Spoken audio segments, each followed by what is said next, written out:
Hello everyone, this is Shweta. Welcome to UPSC वाला। वापस आ गए हम आपके लिए एक नया सेशन लेके और आज की क्लास में हम डिस्कस करने वाले हैं मॉडर्न हिस्ट्री का नेक्स्ट इंपॉर्टेंट चैप्टर, जहां पर हम जानने वाले हैं संविधान का निर्माण। देखो, ये जो चैप्टर है ये आपने पॉलिटी में भी पढ़ा होगा, making of the constitution. Constitution या हमारा संविधान कैसे बनकर तैयार हुआ था, तो उसकी पूरी जर्नी यहाँ पर डिस्कस की गई है। अगर मैं लक्ष्मीकांत के कंपेरिजन करूँ तो जितना अच्छे से वहाँ बताया गया उतना इस चैप्टर में नहीं बताया गया है। थोड़ा सा कम तरीके से कम इंफॉर्मेशन के साथ यहाँ पर कंक्लूड करने की कोशिश की गई है। तो मैं आपको पूरा जो चैप्टर है वो भी लिखवा कर ही बता दूंगी क्या क्या कैसे कैसे हुई जर्नी। बाकी यहाँ पर आप देख सकते हैं ये हमारे प्लेटफॉर्म के द्वारा एक टेस्ट लॉन्च किया गया है। फुल लेंथ मॉक टेस्ट है। आपको पता है कि जून में आपका यूपीपीसीएस 2024 का एग्ज़ाम है, तो यहाँ पर आप क्वेश्चंस तो लगा ही रहे होंगे, प्रीवियस ईयर क्वेश्चन वगैरह।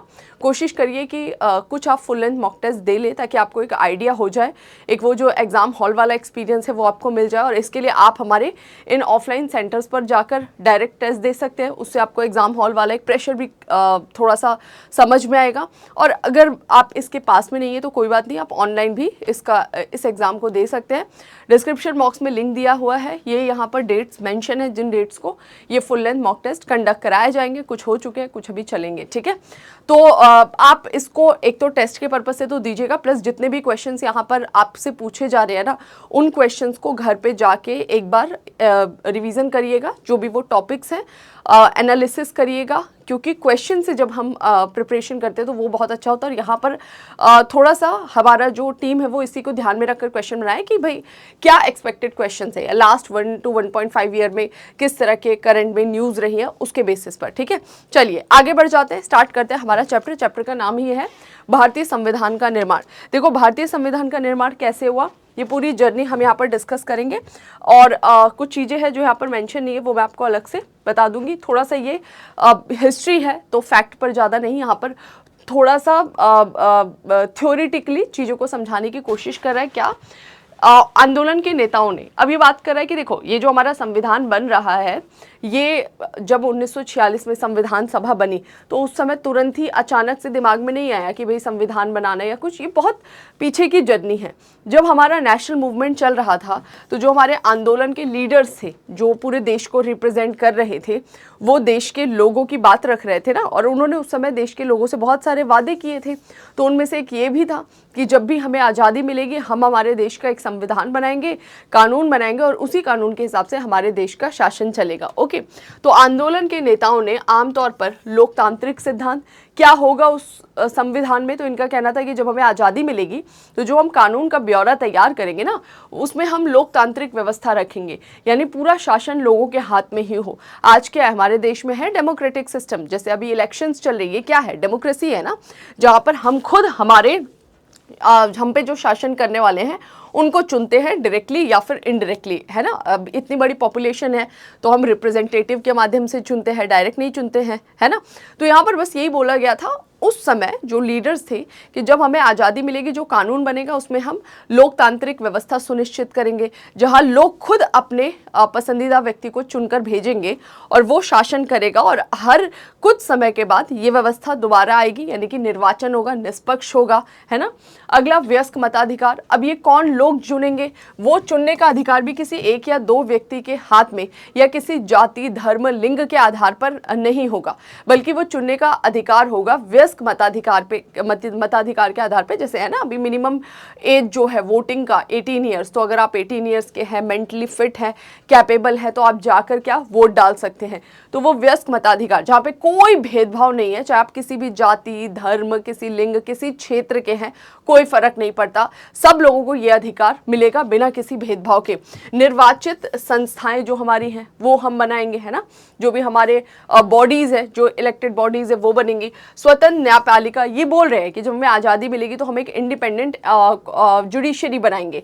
स्वतंत्र न्यायपालिका हमेशा सुनिश्चित करेगी कि ये जो संविधान बनाया जाएगा ये संविधान अखंड रहे, है ना, और संविधान को सही तरीके से लागू किया जा सके। देखो, जिस भी देश का संविधान मजबूत रखना है उस देश की न्यायपालिका को स्वतंत्र और मजबूत रखना बहुत जरूरी है, क्योंकि भले आपका संविधान मजबूत बना हो लेकिन वहां की न्यायपालिका स्वतंत्र, संप्रभु या फिर मजबूत नहीं है, तो ऐसी स्थिति में इस संविधान में संशोधन करने की शक्ति हमारी विधायिका के पास होती है। और विधायिका मतलब हमारे ही चुने हुए लोग, जो कि अपने लाभ के लिए कई बार इसमें फेरबदल कर सकते हैं। लेकिन अगर न्यायपालिका स्वतंत्र है, निष्पक्ष है, तो ऐसी स्थिति में जब भी ऐसा कोई भी जो कि अपने पर्सनल रीजंस की वजह से या अपने व्यक्तिगत हित के लिए या सामूहिक कुछ लोगों के हित के लिए संविधान में फेरबदल करने की कोशिश करे, तो ऐसे में न्यायपालिका सामने आ जाएगी कि नहीं, मैं इस विधान की रक्षक हूँ और आप ये जो संशोधन करें अपने आप में इस संविधान के खिलाफ है। समझ में आ रहा है? जैसे हमारे भी जुडिशरी इंडिपेंडेंट है और इसी इंडिपेंडेंट जुडिशरी ने 1973 में केशवानंद भारती केस में एक बहुत इंपॉर्टेंट वर्डिक्ट दिया था, जिसे हम बोलते हैं बेसिक स्ट्रक्चर का कॉन्सेप्ट या फिर संविधान का मूल ढांचा, है ना, जिसे हमेशा आप देखते हैं अलग अलग न्यायाधीशों के द्वारा समय समय पे विभिन्न मामलों में प्रयोग भी किया जाता है। ओके, तो स्वतंत्र न्यायपालिका की बात की गई थी, व्यक्तियों के अधिकारों की वकालत की। जब हमें आज़ादी मिलेगा तो हम हमारे संविधान में व्यक्तियों के अधिकारों को लिखेंगे। आज हमारे कॉन्स्टिट्यूशन में अगर हम राइट्स की बात करें, स्पेसिफिकली अगर मैं आपको बताऊं तो फंडामेंटल राइट है ना, कॉन्स्टिट्यूशन का part 3 from article number 12 to article 35, जिसमें केवल इंडियन सिटीजन्स नहीं, भारत के नागरिक नहीं, बल्कि हमारे देश में जितने लोग रहते हैं उनके भी अधिकार दिए हैं। और 12 से 35 तक अगर मैं बात करूं तो कुछ आर्टिकल्स को अगर हम छोड़ दें, आर्टिकल 15, 16, 19, 29, 30,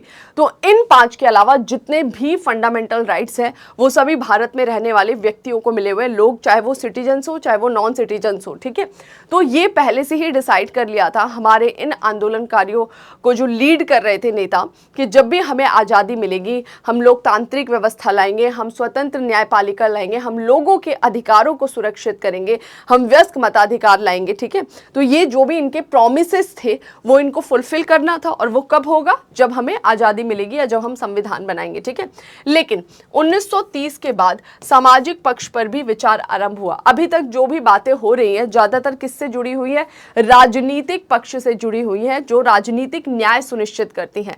अब 1930s के बाद बोल रहा है राइटर कि थोड़ा सा सामाजिक पक्ष पर भी विचार किया गया। जैसे कि आप देखते हैं 1930 के बाद जो हमारे समाज में ऊंच नीच है उसको दूर करने के लिए स्पेशली गांधी जी वो भी बहुत एक्टिव हो जाते हैं ना।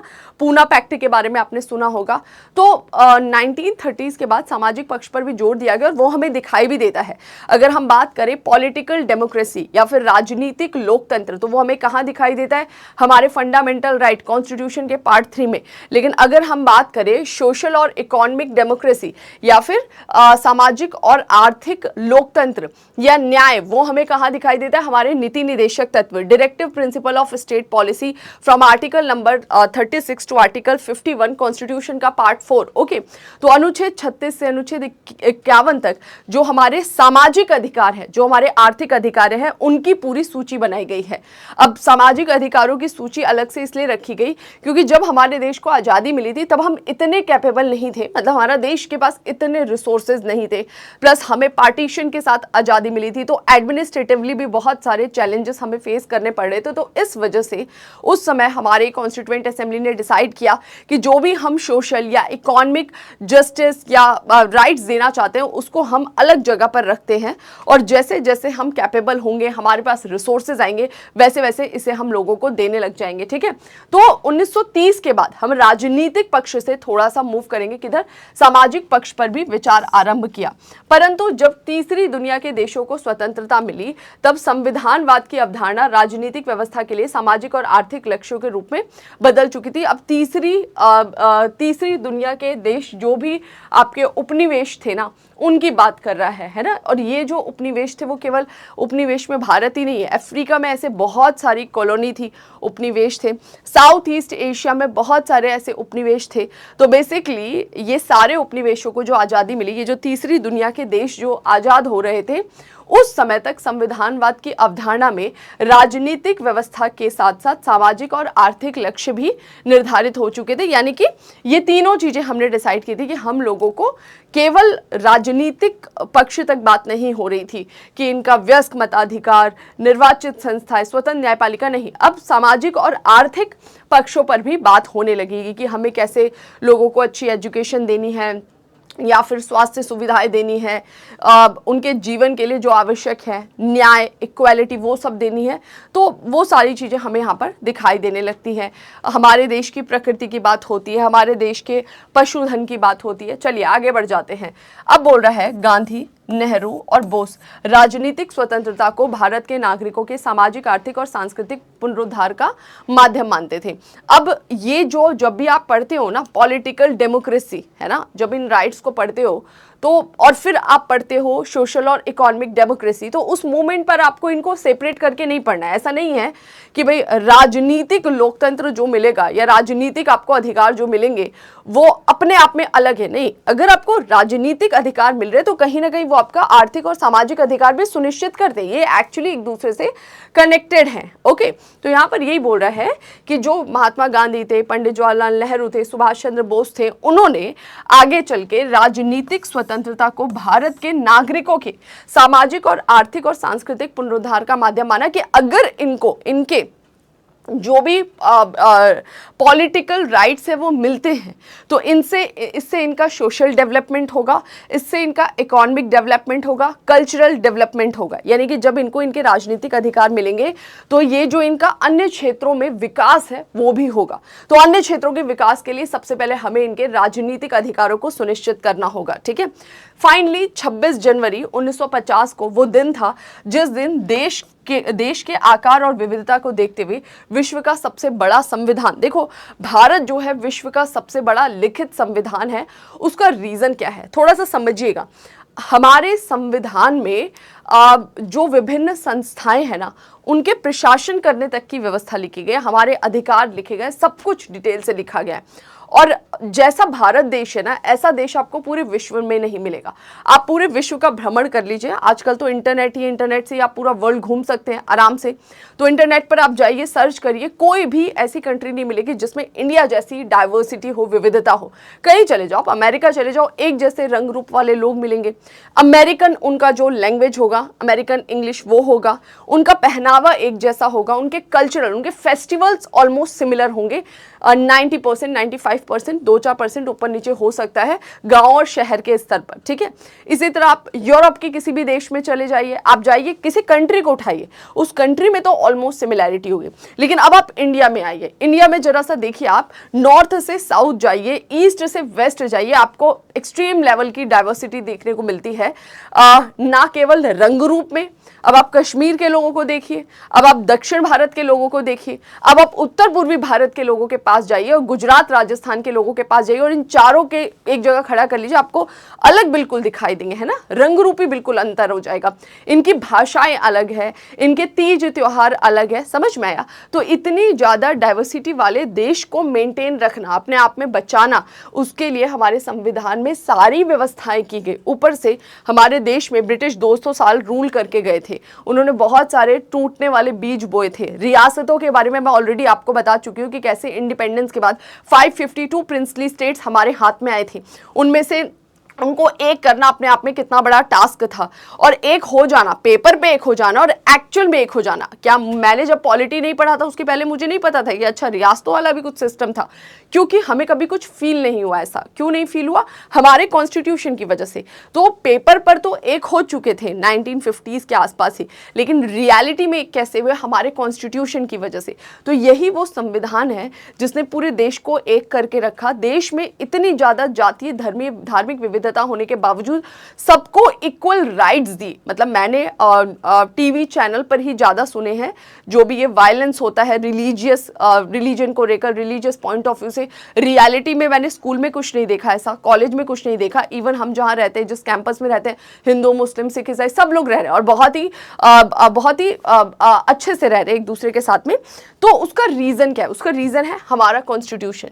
तो फाइनली 26 जनवरी 1950 वो डेट था जिस दिन हमारा संविधान लागू हो गया, एग्जीक्यूशन हुआ संविधान का, और इस दिन से हमारे संविधान के हिसाब से देश का शासन चलने लगा। ठीक है, अब संविधान सभा की पृष्ठभूमि, ये तो इसने बताया कि जो हमारे लीडर्स थे उन्होंने कुछ ऐसा अप्रोच रखा था और फिर इसका एग्जीक्यूशन किया, और वो एग्जीक्यूशन हमें 26 जनवरी 1950 को कॉन्स्टिट्यूशन के फॉर्म में दिखाई दिया। अब नेक्स्ट थोड़ा सा आपको याद रखना है, क्या मैं आपको बताना चाहती हूँ, ओके, ये जो संविधान हमारा बनकर तैयार हुआ है, ये संविधान किसी ने बनाया होगा, किसने बनाया है?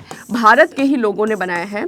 और ऐसे संविधान को कुछ लोग बनाएंगे ना, पूरा देश तो मिलकर बना नहीं सकता है भाई। पूरे देश में अगर उस समय मानो 40 करोड़ 50 करोड़ पॉपुलेशन है तो पूरा देश तो बैठकर बनाएगा नहीं कानून, और ना सबको कानून की पेचीदगी पता है। तो ऐसी सिचुएशन में कुछ लोग यहाँ पर जाएंगे और उन लोगों की सभा होगी, और ऐसी सभा जो देश का संविधान बनाएगी उसी को क्या कहा जाएगा? संविधान सभा, या फिर इसको कॉन्स्टिट्यूएंट असेंबली कहा जाएगा। तो हम यहाँ पर जर्नी डिस्कस करने वाले हैं कि सबसे पहले तो हमारी कॉन्स्टिट्यूएंट असेंबली को बनवाना बहुत अपने आप में टफ था कि भाई हमारी संविधान सभा बनाएगी जो हमारे देश का संविधान बनाएगी। और ये सब हम किससे डिमांड करेंगे? उससे डिमांड करेंगे जो इंडिया में रूल कर रहे हैं। और इंडिया में कौन रूल कर रहे हैं भाई? ब्रिटिश रूल कर रहे हैं ना। अब आप बोलोगे हम इनसे क्यों मांग करें? क्योंकि लीगली हमारे रूलर यही हैं। तो अगर हम खुद अपनी संविधान सभा बना के और उससे कोई संविधान बनवा भी लेते तो वो लीगल नहीं माना जाता। इससे हमें वेरिफिकेशन चाहिए था। इसे हमें एक तरह से बोल सकते हैं कि इसके कहने के बाद ही, या इसके कानूनी रूप से इसकी अनुमति के बाद ही हम कुछ ऐसा कर सकते थे। तो यहाँ पर वही जर्नी बताई है, पूर्ण प्रभुता संपन्न राष्ट्रों में जहाँ लिखित संविधान है का निर्माण प्रायः संविधान सभाओं के द्वारा किया गया था। मतलब ऐसा नहीं है कि भारत ने ये सीख भी विभिन्न देशों से ली। तो जब हमारे देश का संविधान बनेगा उस समय लगभग विश्व के 60 देशों में ऑलरेडी संविधान बन चुके थे। तो राइटर यहाँ पे यही बोल रहा है कि जितने भी उस समय संप्रभु देश थे, संप्रभु का मतलब है जो देश अपने इंटरनल एक्सटर्नल डिसीजन सारे खुद ले रहा, अपने आंतरिक और बाह्य निर्णय खुद ले रहा है। और ऐसे संप्रभु देशों का हम देख रहे हैं जनरली एक लिखित संविधान होता था। तो हम भी अपने देश को ऐसा ही देश बनाना चाहते थे। तो पूर्ण संप्रभुता संपन्न राष्ट्रों में एक लिखित संविधान होता था और भारत ने भी इसी का अनुकरण किया। इसकी प्रेरणा 17वीं और 18वीं शताब्दी की लोकतांत्रिक क्रांति से ली गई, यानी 17th सेंचुरी में 1600 में और 18th सेंचुरी में 1700 में, 1600-1700 के पास बहुत सारे जगह पर रिवॉल्यूशन हुए। कैसा? लोकतांत्रिक, यानी कि लोगों के शासन वाले। हम बहुत सारे देशों में देखेंगे, ब्रिटेन है, अमेरिका है, आपका फ्रेंच है, बहुत सारे जगहों पे लोकतांत्रिक व्यवस्था आई। यानी वहां पर हम देखते हैं कि एक संविधान बना, वो संविधान लिखित भी हो सकता है, वो संविधान अलिखित भी हो सकता है। अलिखित का मतलब होता है कि प्रॉपर बैठकर कोई कॉन्स्टिट्यूएंट असेंबली ने लिखा नहीं है कि भैया ये बन गया और इसी के हिसाब से देश चलेगा। अलिखित का मतलब ये नहीं है कि वो लिखा ही नहीं, लिखा वो डेवलपिंग स्टेज में होता है कि जैसे जैसे जरूरत पड़ेगी नए नए हम कानून बनाएंगे। और वहां पे कोई संविधान सभा नहीं बल्कि वहां की संसद ही आजीवन संविधान सभा के रूप में काम करती है। तो बेसिकली यहाँ पर यही है कि ये जो हमें प्रेरणा मिली थी वो 1600-1700 में जो लोकतांत्रिक क्रांति हुई थी अलग अलग जगह पर, उससे हमें ये प्रेरणा मिली थी। 1922 में जिक्र कर रहा है कि गांधी ने इस तथ्य का पहली बार उल्लेख किया था। जनवरी 1925 में दिल्ली में एक सम्मेलन हुआ था, सर्वदलीय सम्मेलन। सर्वदलीय सम्मेलन जब भी ये टर्म यूज करेगा इसका मतलब है कि ऐसे सम्मेलनों में सभी अलग अलग पार्टी के लीडर्स पार्टिसिपेट करते थे, जैसे कांग्रेस है, मुस्लिम लीग है, अदर पार्टीज है। तो दिल्ली में 1925 जनवरी में एक सर्वदलीय सम्मेलन हुआ। इस सम्मेलन में कॉमनवेल्थ ऑफ इंडिया बिल, जिसकी अध्यक्षता गांधी जी कर रहे थे, इस बिल को लाया गया। बिल बेसिकली क्या है? एक रूपरेखा है। एक रूपरेखा है, जैसे आज भी हमारे देश में कोई कानून बनाना है तो कानून बनाने से पहले बिल लाया जाता है। कहीं भी लाया जा सकता है, लोकसभा में भी, राज्यसभा में भी, सेंट्रल लेवल पर।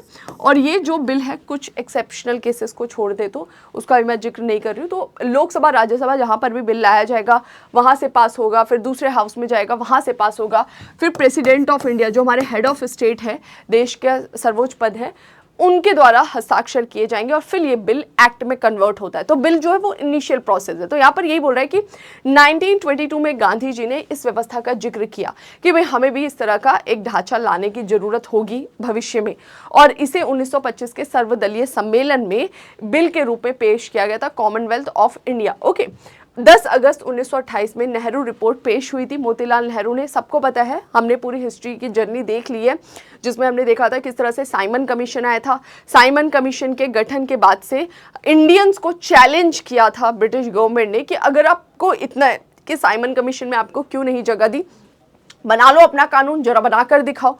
तो उस केस में मोतीलाल नेहरू ने एक पूरा का पूरा संविधान का ढांचा पेश किया था कि देखो हम खुद अपने देश के लिए कानून बना सकते हैं, और अगर हम कानून बनाते तो हम इन कानूनों में ये सारे अधिकारों की बात करते। लोगों के मौलिक अधिकारों की बात की गई थी, व्यक्तिगत स्वतंत्रता, अभिव्यक्ति की स्वतंत्रता के बारे में वहां पर बोला गया था। जून 1934 में औपचारिक रूप से मांग, देखो ये ना अलग अलग जगह पर आपको अलग अलग मिलेगा। लक्ष्मीकांत में क्या बताया गया, लक्ष्मीकांत में बोला है कि एम.एन. रॉय जो है उन्होंने सबसे पहले जो कॉन्स्टिट्यूएंट असेंबली का जो विचार है, विचार कि भैया हमको कॉन्स्टिट्यूएंट असेंबली चाहिए, ऐसा हमको एक ढांचा बनाना चाहिए, 1934 में रखा। 1935 में उनके विचार को आगे बढ़ाया किसने, कांग्रेस ने। तो 1935 में कांग्रेस ने ऑफिशियली डिमांड किया कि हमको क्या चाहिए, कॉन्स्टिट्यूएंट असेंबली चाहिए। इंटरनेट पे देखोगे तो 1936 के लखनऊ सेशन का जिक्र होता है कि उस सेशन में ऑफिशियली इसके बारे में बात की गई थी। ठीक है, तो ऑफिशियली कांग्रेस ने डिमांड किया कि भाई हमें हमारी संविधान सभा चाहिए। आगे हम देखते हैं 1938-39 में पंडित जवाहरलाल नेहरू, सी राजगोपालचारी अलग अलग प्लेटफॉर्म में स्पीच देते हुए बोल रहे हैं कि जो हम कॉन्स्टिट्यूएंट असेंबली मांग रहे हैं ना, वो कॉन्स्टिट्यूएंट असेंबली कैसी होनी चाहिए, अडल्ट फ्रेंचाइजी बेस, यानी वयस्क मताधिकार के आधार पे हमारे देश के जितने वयस्क लोग हैं वो लोग चुने। ठीक है, जो भी अडल्ट लोग हैं वो लोग चुने कि कौन जाके इस असेंबली में बैठेगा, यानी वोट्स पड़ेंगे, वोट होगा, और उस मताधिकार जो इनको दिया जाएगा, ये लोग मत डालेंगे और जो लोग जीतेंगे भारत के वही जाके उस असेंबली में बैठेंगे। यानी लोगों का रिप्रेजेंटेशन होना चाहिए, लोग जिस पे भरोसा कर रहे हैं वो जाकर बैठना चाहिए और वो कॉन्स्टिट्यूशन बनाना चाहिए। ठीक है, समझ में आया। तो ये बात चल रही थी 1939 तक। क्या ब्रिटिश हमारी इस डिमांड को मानेंगे? तो 1939 तक, 38 तक तो ब्रिटिश ने अपना पलड़ा झाड़ लिया था। ब्रिटिश ने क्लियरली बोल दिया था कि नहीं जी नहीं, हम आपकी कोई डिमांड नहीं मानेंगे और कोई ऐसा कॉन्स्टिट्यूएंट असेंबली हम आपको नहीं देने वाले।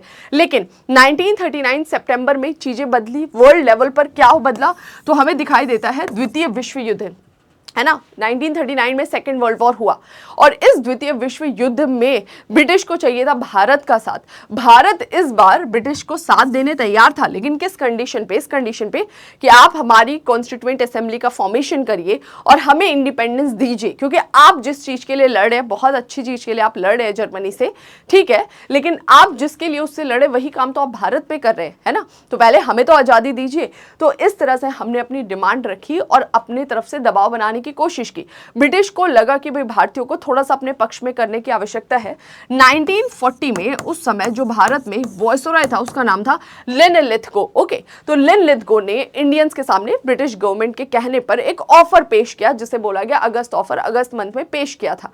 इस अगस्त ऑफर में लिन लिथगो ने बोला कि क्या चाहिए आपको, अपनी कॉन्स्टिट्यूएंट असेंबली चाहिए, ठीक है, वर्ल्ड वॉर खत्म होता है उसके बाद हम कॉन्स्टिट्यूएंट असेंबली का फॉर्मेशन करवा देंगे, लेकिन आपको चाहिए इंडिपेंडेंस। तो देखिए, हम इंडिपेंडेंस नहीं दे सकते, हम आपको सेल्फ गवर्नेंस का राइट दे सकते हैं, यानी आप अपना संविधान बनाइए, उस संविधान के हिसाब से भारतीय खुद अपने देश पर रूल करें, लेकिन ये जो रूल होगा ना वो ब्रिटिश जो क्राउन है उसके अंडर में होगा, उसके डोमिनियन बनकर होगा। और हमें डोमिनियन अब नहीं चाहिए था। 1940s में हमारा डोमिनियन का डिमांड नहीं था, हमारा डोमिनियन का डिमांड ये 10 साल 15 साल पहले की बात है। तो ये हमारे लिए आउटडेटेड, जो भी इनका अप्रोच था वो बहुत आउटडेटेड था। तो इस वजह से 1940 के अगस्त ऑफर को हमने पूरी तरह से डिनाई कर दिया कि नहीं, आपने डोमिनियन की बात की, वो हमको नहीं चाहिए, ठीक है।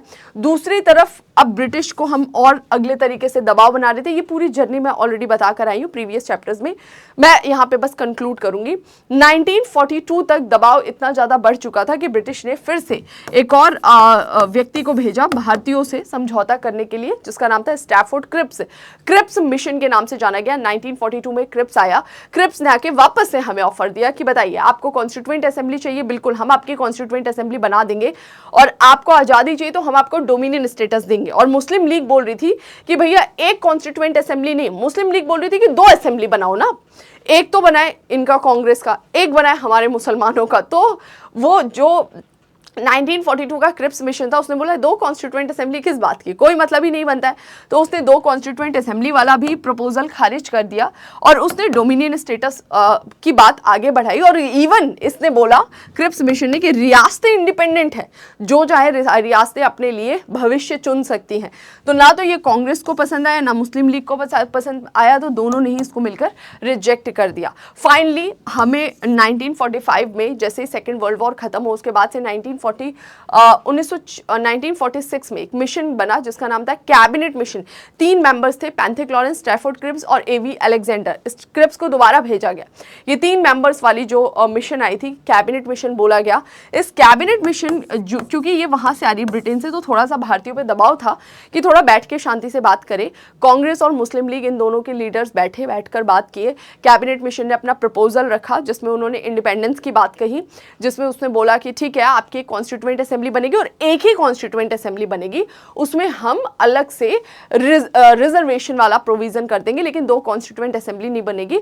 तो कुल मोल भाव से 1946 के कैबिनेट मिशन का प्रपोजल हमने एक्सेप्ट कर लिया।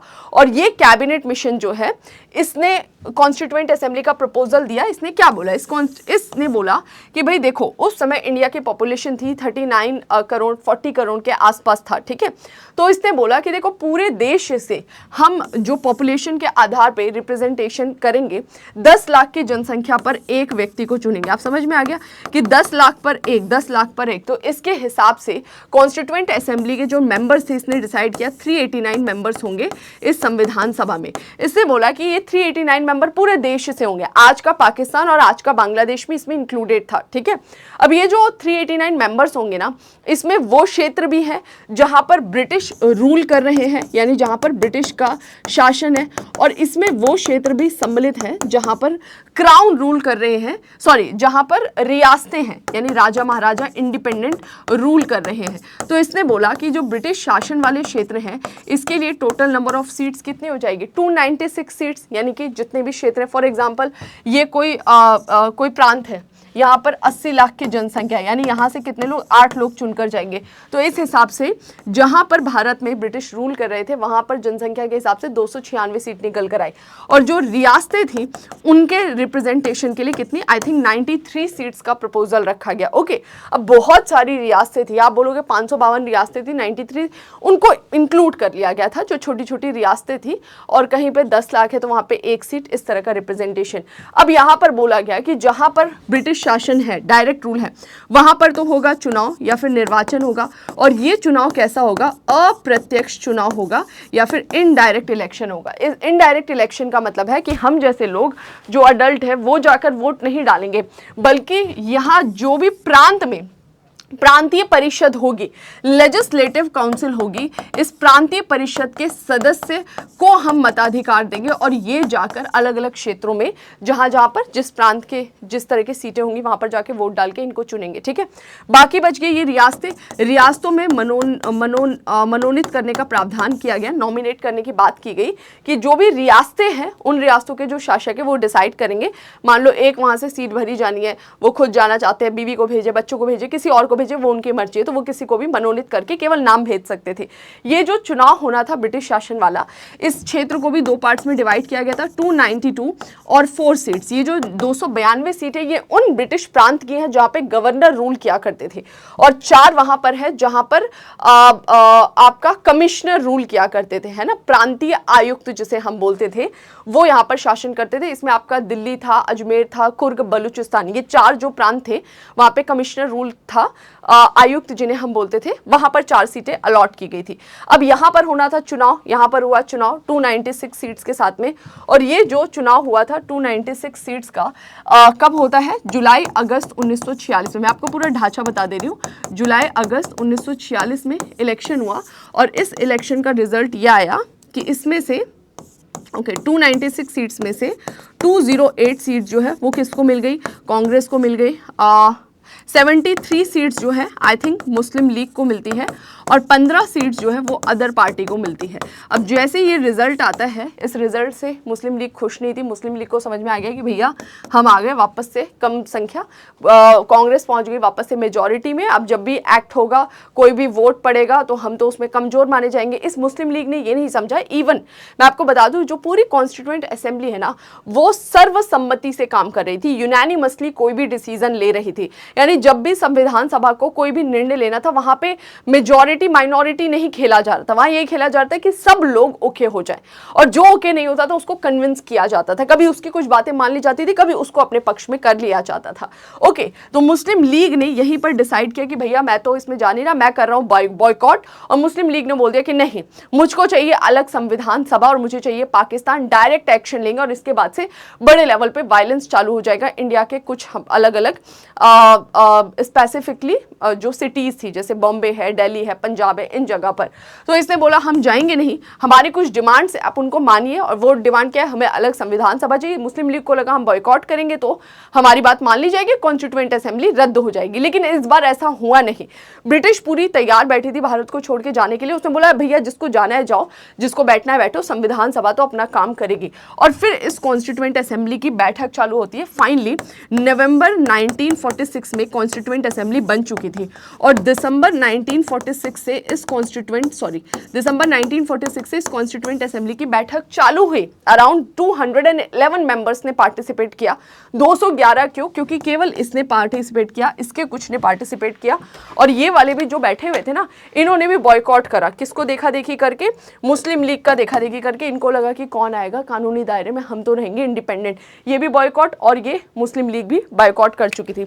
कॉन्स्टिट्यूएंट असेंबली के सेशंस चालू हुए one by one. First session होता है 9 दिसंबर 1946। सेकंड हमें दिखाई देता, मतलब डेली ही चल रहा है। 9 दिसंबर को इसके अध्यक्ष उपाध्यक्ष चुने गए। पहले अस्थायी अध्यक्ष डॉक्टर सच्चिदानंद सिन्हा को चुना गया। फिर हम देखते हैं 11 दिसंबर 1946 को बैठक हुई। अस्थायी अध्यक्ष का क्या मतलब था कि बेसिकली कॉन्स्टिट्यूएंट असेंबली की जो पहला पद बनना था अध्यक्ष का, कॉन्स्टिट्यूएंट असेंबली चाहती थी कि हम किसी सीनियर को रेस्पेक्ट दे।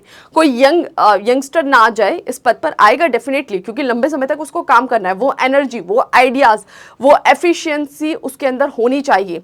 तो बाद में हम उसको लाएंगे, पहले किसी को रेस्पेक्ट देते हैं। और उसके लिए जो उस समय संविधान सभा के एक वृद्ध सदस्य थे डॉक्टर सच्चिदानंद सिन्हा, इनको अस्थायी अध्यक्ष बनाया गया। फिर 11 दिसंबर को स्थायी अध्यक्ष बनते हैं डॉक्टर राजेंद्र प्रसाद, जो कॉन्स्टिट्यूशन लागू होने तक अध्यक्ष रहेंगे। और कॉन्स्टिट्यूशन लागू होने वाले दिन के 2 दिन पहले, क्योंकि कॉन्स्टिट्यूएंट असेंबली खत्म हो चुकी थी, 24 जनवरी 1950 को जब संविधान सभा खत्म हुई, उसी के साथ 24 जनवरी 1950 को ही डॉक्टर राजेंद्र प्रसाद को हमारे देश के राष्ट्रपति के रूप में घोषित कर दिया गया, नियुक्त कर दिया गया। क्योंकि जब हमारा संविधान लागू होता है उस समय राष्ट्रपति का पद खाली नहीं हो सकता है, बहुत गंभीर वाली सिचुएशन हो जाएगी। इसी वजह से बोला गया है कि कभी राष्ट्रपति किसी वजह से पद पर ना रहे तो उपराष्ट्रपति कार्यवाहक राष्ट्रपति के रूप में काम करेंगे, एक्टिंग प्रेसिडेंट के रूप में। उपराष्ट्रपति भी ना रहे तो चीफ जस्टिस ऑफ इंडिया भी ना रहे तो सीनियर मोस्ट जो जज होगा सुप्रीम कोर्ट का, वो इस पोस्ट पर जाएंगे। यानी कि ये पोस्ट कभी भी वैकेंट नहीं रह सकता, ये हमारे देश के लिए खतरा हो सकता है।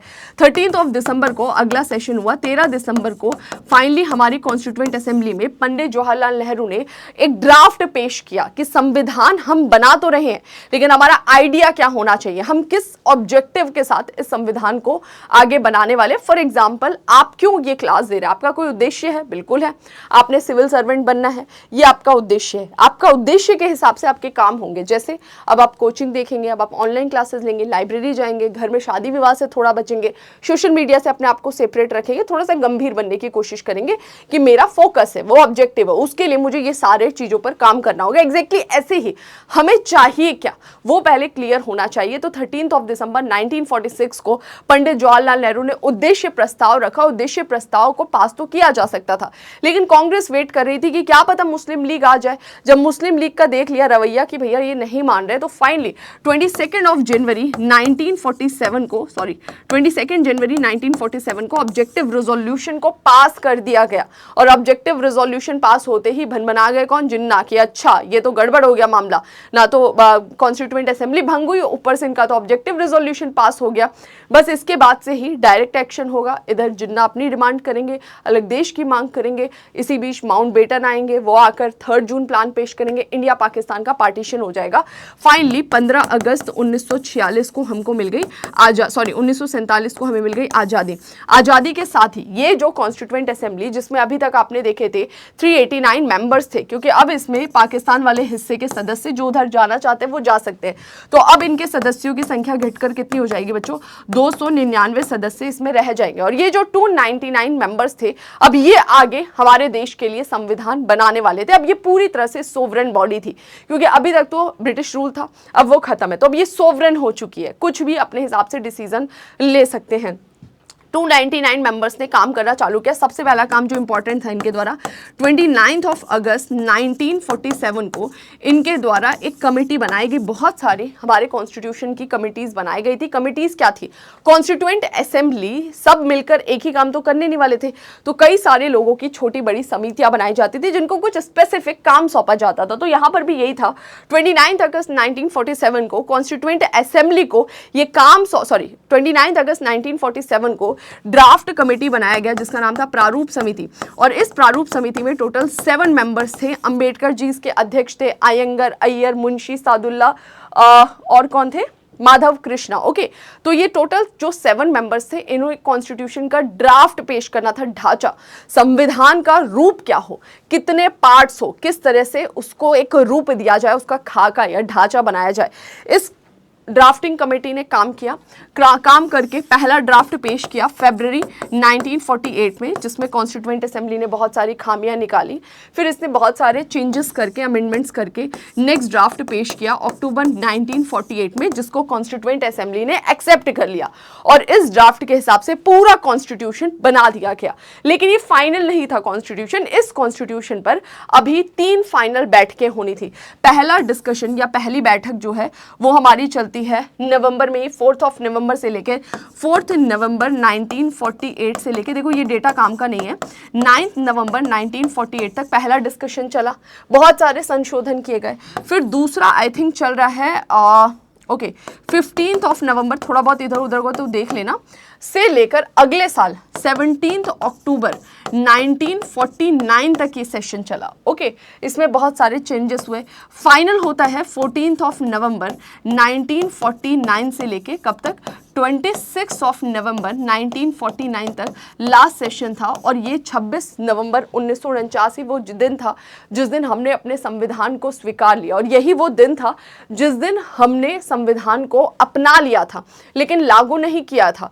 जिस दिन संविधान को अपनाया था, कुछ प्रोविजन इमीडिएटली लागू किए गए, जैसे इलेक्शन है, नागरिकता है, क्योंकि ये जरूरी था, इसको हम रोक नहीं सकते थे। क्या रीजन था संविधान को लागू करने में डिले करने का, क्योंकि 26 जनवरी 1930 को हमने हमारे इंडिपेंडेंस डे के रूप में सेलिब्रेट किया था। हम पढ़कर आ चुके हैं इतिहास में, तो पहले हम मॉडर्न हिस्ट्री के लेक्चर्स में, क्योंकि वो डे हमारे लिए इतना मेमोरेबल था, इस वजह से हमने डिसाइड किया कि हम 26 जनवरी को ही अपने संविधान को लागू करेंगे, गणतंत्र दिवस के रूप में मनाएंगे। फाइनली 26 जनवरी 1950 को हमारा कॉन्स्टिट्यूशन लागू हुआ, और जिस समय ये संविधान लागू हो रहा था या बनकर फाइनली तैयार हुआ, उस समय कॉन्स्टिट्यूएंट असेंबली में टोटल मेंबर्स कितने रह गए थे, 284, यानी कि जो 15 सदस्य हैं उनकी यहाँ पर मृत्यु हो गई थी, क्योंकि एज हो गया था ना, इस वजह से उनकी मृत्यु हो जाती है।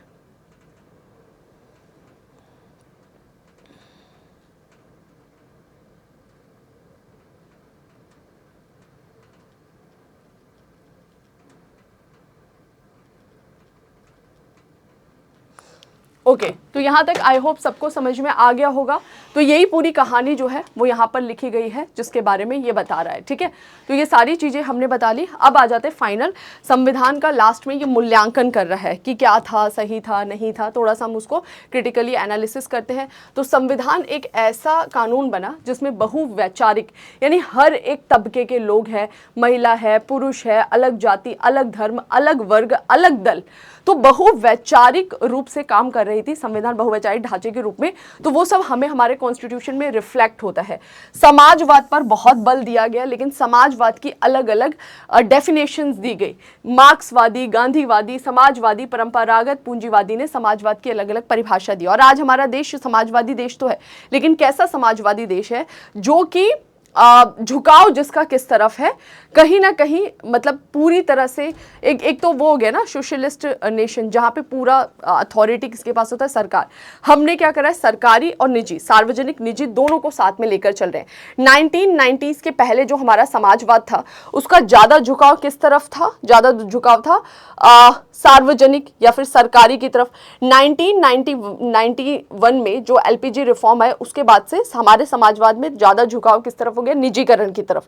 यानी कि हमारे यहाँ पर ना तो पूरी तरह से सार्वजनिक है, ना पूरी तरफ से निजीकरण है, बस हमने अपनी जरूरत के हिसाब से इसका झुकाव जो है वो बदल लिया है। ठीक है, इसमें मौलिक अधिकारों की बात की गई है, नीति निदेशक तत्वों की बात की गई है, कार्यकारिणी, विधायिका, न्यायपालिका के अधिकार की बात की गई है।